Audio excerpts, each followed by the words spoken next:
Hey guys, what's going on? It's just Sash here, and welcome to the first ever Sash Says. Now this is going to be a little bit different from my normal videos, which is basically just vlogs or clips at sometimes. This is mainly just going to be me either sitting down or walking and talking. It's just me talking to you guys, hence why it says Sash Says. So today we're going to talk about how I got into this whole teaching English thing. So yeah, let's get into it. And it all started for me when I was young, like I'd say 5-6 years old, and my dad would show me old kung fu movies, right? Old kung fu Jackie Chan movies, and it was, it was something that was new for me, and I just fell in love with it. I immediately fell in love with it. The clothing, the ancient clothing that like the peasants wore or whatever. The architecture, the ancient Chinese architecture, I think is beautiful, absolutely beautiful. Even like the scenes when they're in the marketplace showing the small towns and stuff, just everything about that I love. Even to this day, I'm still like crazy about it, so yeah, that's what really drew me to China, you could say. And for me, I never really figured out what I wanted to do. As I got older, I never, I played baseball when I was younger, and I did martial arts and stuff, but, I mean, I guess I wanted to be a pro wrestler, because I was heavily into pro wrestling also when I was a kid, when I was that age, and I still am, definitely a huge wrestling fan, but I didn't know what I wanted to do. Like, there was no, I want to be a doctor or a lawyer. No, I didn't know what I wanted to do. So what ended up happening was, fast forward a few years, and I'm in, junior high school, and I start to get into anime and stuff, like a lot of us, 90s kids, I'm sure are.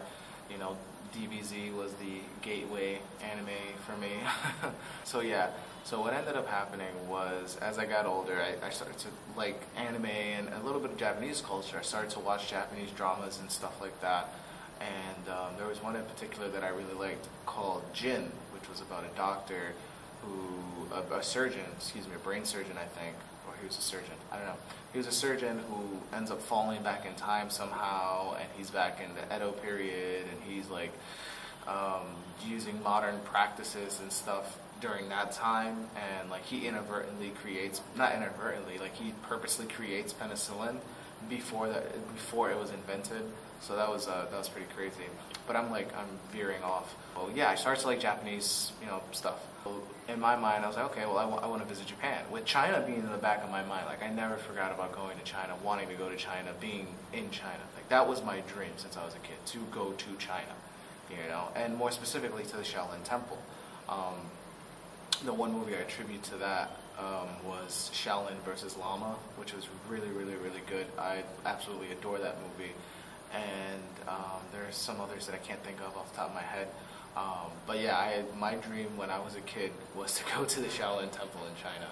What ended up happening was, fast forward to me in high school now, and I'm still, China's in the back of my mind, but I'm still kind of like Japan crazy, I guess you could say. It's fresh, I decide that I want to try and go to Japan, do whatever I can, try and find exchange programs or anything like that.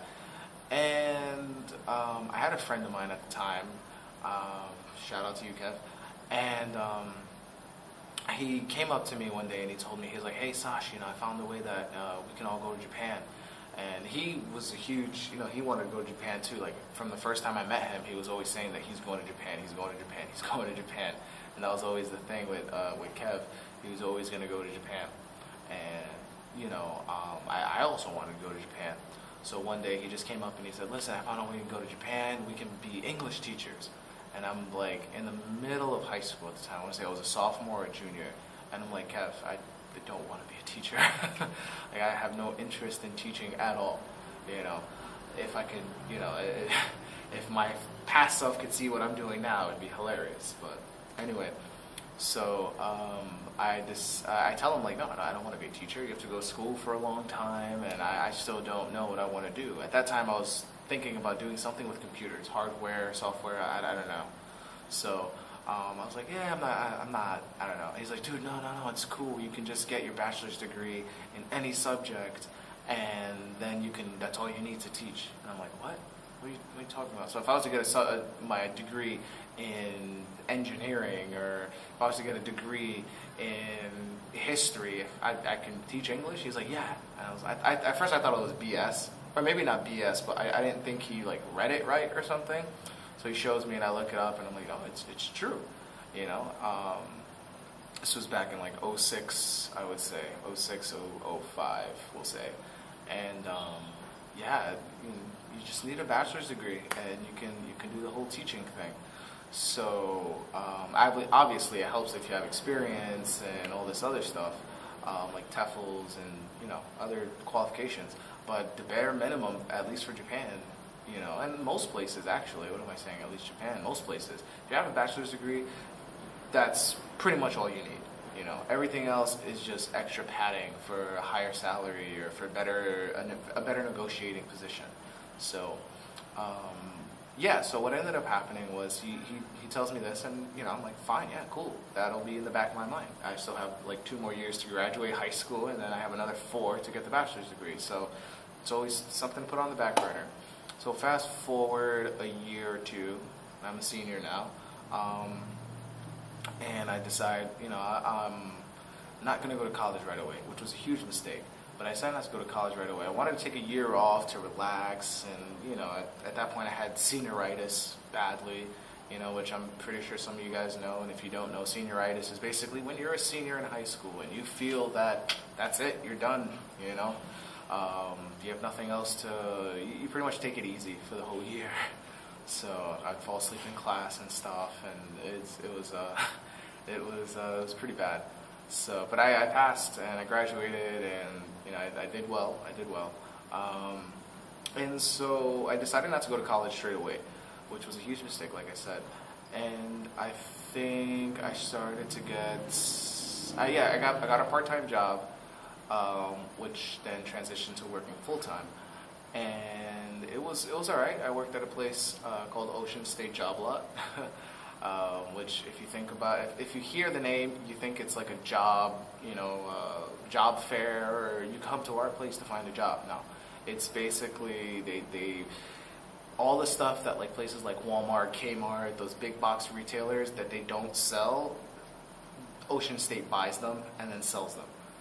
So we have a lot. They have a lot of random stuff at times. Like they have their typical things, but they have a lot of random stuff. And sometimes they do really, really good, and sometimes they don't. So, but it's really interesting business model how they came up with that, and they do really well. They do really, really, really well. And it was a great place to work. I had a manager there, Joe, who to this day I'll never forget him. He was awesome. Awesome manager, and Joe, if you're watching, you're a great boss to have. I remember a quick story. I remember me and my older brother. We were working at the time at Ocean State. We were both cashiers, and well, we were cashiers, but we did everything else. So for some reason, we were doing Sean Connery voices that month, you could say. And we would do just Sean Connery voices with each other because it was, close to closing, no customers were coming in, bored out of your mind, and the manager, Joe, overheard us talking in a Sean Connery voice, just like, hey, it's time to go, and I remember he just out of the blue just came out of nowhere and told us, to pack it up and go in a Sean Connery voice, and we just, ever since then, it just, he was the boss we wanted to work under, because we had a few different managers that would rotate. So every time we would work, we'd hope that we get Joe. Not to knock on the other managers, but Joe was the one who would like joke around and kid with us and stuff. And he would do the Sean Connery voice all the time with us, and it was great. He was really, really, really cool. But yeah, so I veered off track like crazy. But so yeah, fast forward, I'm working, and I'm thinking, okay, it's time. I've been working for now, let's say a year or so. I don't know, we'll say 6 months to a year. And I decide, okay, I need to go back to school. So I decide, okay, I'm going to go, I want to go overseas. I want to do it. I want to go to Japan. And I'm like, okay, so what I'll do is I'll go to my local community college for 2 years, and then I'll transfer out and finish the last 2 at university. So I decided to go for teaching assistants. And then I thought that I could transition it into something, I don't know. I don't know what I was thinking completely at that time, but I know teaching assistants was what I was doing. So I did that, and I was there for about a year, I want to say. And I got too impatient. And that's the thing with me. When I want something, when I really, really, really want something, I do whatever I can to attain it. So I kind of spoil myself at times, but I don't know. I become very motivated and determined, and nothing's gonna stop me until I complete that goal. Hence why I came to China. So I'm in school, and I'm working on this paper. I have to observe a kid for a certain amount of hours and just write it down. It was for like child psychology or something. And I'm thinking to myself, I'm like, you know what? I want to see if I can do something without it. So I decide, okay, screw this. I'm gonna continue school, but I'm gonna try and find a job without the degree. So what ended up happening was, I want to say a few weeks after I started looking, I was looking online for different positions in Japan. And every single one was at least a bachelor's degree, at least a bachelor's degree, at least a bachelor's degree. And I was like, crap. I got really discouraged. I was looking on Gaijin Pot, that's what it was. And so what ended up happening was, while I'm on Gaijin Pot, I'm on the forums now just trying to find any freaking way to get to this country without having a bachelor's degree. Because I figure, I'm like, well, if it's any subject, then I don't think they really care about the bachelor's degree. And then I find out that it's just for the visa reasons, which it makes sense for the visa reasons. I mean, you don't want just any person to just come into the country and, because you get a lot of problems and stuff. So I can understand why they would have it, but I don't know. But that's a topic for another time. So what ended up happening was I'm looking on the forums, scouring the forums, trying to find something, and I find something interesting, which was a guy said that you can go to China and teach for 3 years, and then you should be able to go to Japan without a degree. Whether that's true or not, I don't know. I didn't verify the information completely. I just heard you can teach in China with no degree. And I was like, oh my God. And Japan just like melted and faded away from me. And China just came back, because China was always there. China was always like my first love, you could say. So yeah, I decided, I was like, okay, we're going to do this, we're going to do it in China. And I did some research, and I saw that, yes, you don't need a degree per se, but I did learn later that it's the same as Japan in the sense that legally you need a degree to get a working visa, but employers don't really ask for it.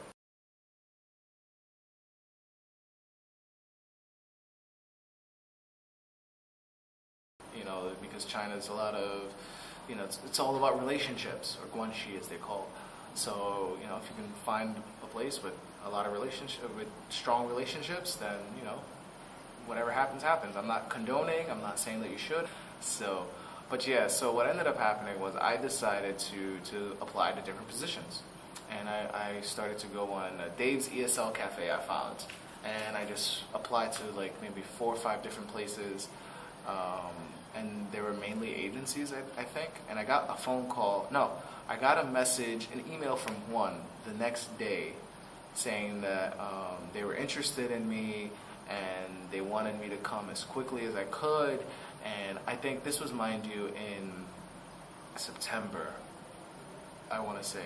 Late September this was. I'm like 90% sure it was late September. And they said they wanted me to get everything ready for the middle of October to leave. And I was like, oh my God. And I just remember this vividly, just going crazy, yelling. It was like maybe 11 o'clock at night or something. And I just remember going ape shit crazy. So it's like, oh my God, I'm finally going to China. This is crazy. This is amazing. Blah, blah, blah, blah, blah, blah, blah, blah. And they sent over the invitation letter and stuff that I need for the visa. and they recommend me an agency that I should go through to get it done because it's much faster. And I do all that, get all that paperwork done, I get the visa, and you know, fast forwarding a few weeks, everything gets done. I go down to New York City, and I'm elated. I'm extremely happy. Oh man, I'm on cloud 9, and I go over and I go to JFK, and I'm with my dad, and I'll never forget. My dad always tells me this before. It's like the last thing he said. Like, he'll say he loves me, be careful, he loves me, and then the last thing he always says is never drink the tap water. But he'll say it in Spanish. So he'll be like, nunca beba el agua de la pluma. So, and it's always funny because it never fails. I come back to visit, that's the last thing he says. Before I left to come to Cambodia, that was the last thing he said. Remember, don't drink the water, the tap water is what he's saying. Don't drink the tap water. So, it was pretty funny. And then I just, I hugged my dad goodbye, and that was it. I went on a plane ride to Moscow. I was in Russia for a few hours, and then I flew straight to Beijing, and it was incredible. It was absolutely incredible. That first just landing, because mind you, it was the first time I was on a plane since I was maybe 11 years old was the last time I think I went back to Puerto Rico. So what ended up happening was getting off the plane. I'm still like, I'm extremely exhausted, mind you, but I'm still like, I'm happy. I'm like really, really, really happy, but I'm so happy that I'm not like, I feel kind of numb, you know what I mean? I'm just taking everything in, and I'm just like, I'm here. And the first thing you notice when you get there, and mind you, I've never left the country before. So the first thing I noticed is that a lot of the signs are in Chinese. So granted, you are in an international airport, so there's going to be a lot of English and stuff, but there's a lot of Chinese there, obviously, because you're in China. So yeah, that's the very first thing that I noticed. And then the next thing that I noticed is that there's a lot of Chinese being spoken. So I just had to like adjust to that and stuff. So that was a trip. That was really, really fun. And then I go and I meet my friend, well, not my friend, but I meet the owner of the school. And yeah, he was awesome. He's actually one of my good friends now. And I get into his car, and we drive all the way back down to Handan, which is where I was. So it was great. The whole experience. I was there for about 3 years, and I'm not gonna go on into like documenting my whole time there, just because it'd be 20-hour video. But overall, it was a great experience. It was an awesome, amazing experience. I consider myself to be very, very lucky. Every single school that I've worked at, they've always wanted me to come back, or doors always open and stuff, and the kids are all great, and everything about it was a very, very positive experience that I would recommend. If you ever like had a summer that you don't have anything to do, or you just want to experience another culture or something, that's something that I definitely recommend doing. Yeah, you can go and party and get wasted, or you can, travel. Yeah, that's fine. But like just doing this, like just teaching English at a school for the summer, at a summer camp or something, it's an amazing experience. And it doesn't even have to be China. It can be Korea, Japan, Cambodia, even anywhere really. It's an amazing experience. The kids are amazing. They'll make you feel like you're, their most important thing in the world. Like they'll love you to death, and just the feeling that you get helping them out and teaching and everything, and like seeing them actually improve, because of you helping them. It's like I said, when I first left, it had nothing to do with teaching. Like teaching was just a way to support myself so I can experience living in China. And then at the end of it, here I am, almost 4 years later. Yeah, 4 years later, still doing it. Granted, it does help me. It does allow me to travel, yes, but I actually enjoy this profession. It was an awesome experience. It is an awesome experience, and I recommend it to anybody. So, but yeah, guys, that's pretty much it for this first, Sash Says episode. I don't know I don't know, hopefully you guys enjoy it. If you like it, give it a thumbs up and I'll continue to do it. If you don't like it, let me know in the comments, you know, whatever. So remember to LSS, please like, share, and subscribe. And as always, thank you for watching.